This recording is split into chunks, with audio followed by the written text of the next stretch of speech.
Silly man. Yard signs don't win campaigns. Votes do. On any campaign I've worked, there's always been one douchebag that has to come out and say that. I'm thinking, is there like a requirement on every campaign for somebody to dish yard signs? It's like a must. Is there an academy where they teach these people to show up and say yard signs don't work? Anyway, so yes, yard signs are incredibly effective at doing what you want them to do, which is to show that you have support and to advertise for people driving by on the side of the road. If random advertisements on the side of the road didn't work, we would not have billboard signs, those bus bench signs, we wouldn't have posters on bus stops.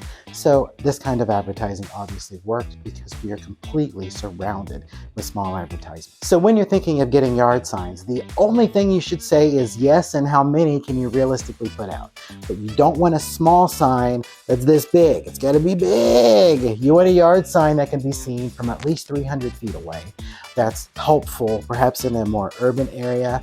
150 feet would do well, but when you're thinking of the yard sign, you got to have your name on it, big. You got to have what you're running for, big, and you got to have your partisanship on there large if you're in a partisan race. And these are the keys, the basic keys to having a really good yard sign.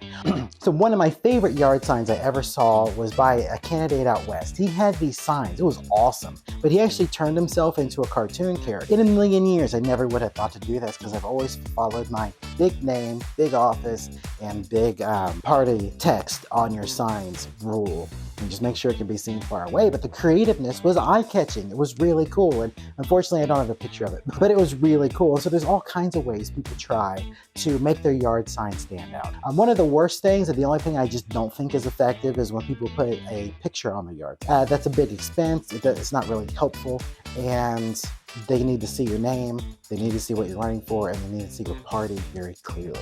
As long as you follow those basic rules, anything else you do is really just icing on the cake. So once it's time to actually buy the yard sign, you have a few options. You've got the polyboard fold-over yard signs that are going to be cheap. They work great, and then you're going to have to buy the rail that goes with them. The rail actually normally costs as much as the actual sign itself because the prices in the metals have gone up during COVID and the Biden economy. And so you're going to pay $1.05 for those signs sometimes. But if you can find a good deal to get the rails for 80 cents, that's the way to go. Then you have corrugated plastic signs. These are the most expensive signs. And the signs all the local people are always like trying to get you to buy because they know a local printer who sells them for $4 a piece when you could be getting yard signs for $2. So just stay away from corrugated yard signs. I'm not saying they're not quality.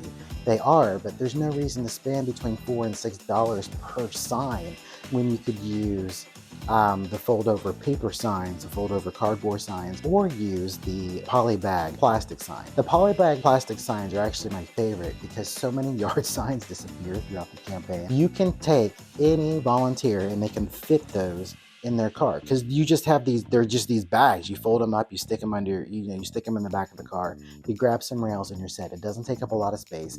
Any volunteer can fit them in their car, and that's what you really want. When you get these big, any of the signs that are already assembled, it just takes up a lot of space, and it's not always easy to deal with them. So that's just some things to think about. So yes, there's always going to be that person on the campaign who wants to be snobby about the yard signs because they seem to think that in the 21st century, basic advertising principles that have worked for hundreds of years just don't work anymore.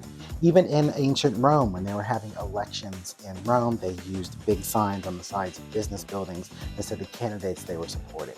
So that is the oldest known version of the yard sign. It goes back that far, and it has continued to be something that we use because they work. You also get with them the bandwagon effect, and the bandwagon effect can be really important because people have a tendency to just kind of follow along with what everybody else is doing. So if they're on their way to vote and they see 100 of your signs and 5 of your opponents, and they're not really sure before that moment who they were going to vote for, then there's much more likely, if they stay in the pool long enough to vote for everybody down ticket, they'll actually take the time to punch your name because they've seen it so much. I know that's not how people should choose their political candidates, but the nightmare scenario that is the reality of how people vote is a topic for another video. In the meantime, be sure to get your campaign yard signs. I'd say if you're on a campaign, Running in a city where there's more than 15,000 people voting, you can probably get out 400 to 500 if you've got a good door-to-door grassroots effort, which I made a video about that I'll link here. You also want to keep in mind that in your smaller cities where there's only 3,000 or 4,000 voters, you probably don't need more than 50 to 100. And these, of course, will go into the yards of the people that you already know, and for some other people who may be enthusiastic about the campaign. But in the smaller races, there's fewer roads. Honestly, fewer yard signs will work just fine. That's a scenario where you're going to want to emphasize doing mail and knocking on doors and having longer conversations with people at the door because there's such a small voting base. So don't let anybody tell you not to get yard signs. Make sure you get them. Don't get corrugated plastic. Make sure you have your name, large, the office you're running for, large, and the party you're in, large if it's a partisan election, and everything will go fine on your yard signs. Good luck on your campaign.